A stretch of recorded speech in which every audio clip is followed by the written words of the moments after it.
Ray Fisher has spoken about the harmful gaslighting behavior he claims to have experienced on Joss Whedon's Justice League film set.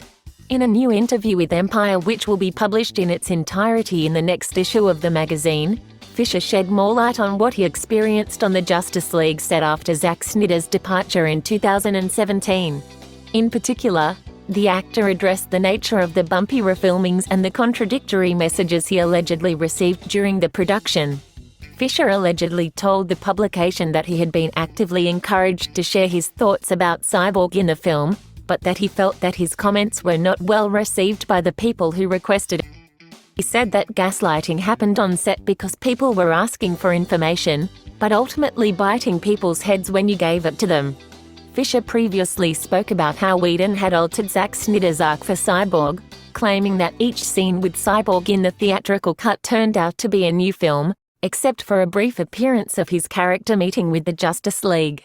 However, the star claims that it would have helped if this change of direction had been communicated with the cast. Transparency would have been of great help if we had been told, "Hey, we don't like Zack's movie, we want to change gears completely and we need you to fasten your belts." Fisher told Empire, but they were trying to hold on to this narrative of doing it for Zack and keeping their vision all the time without doing that.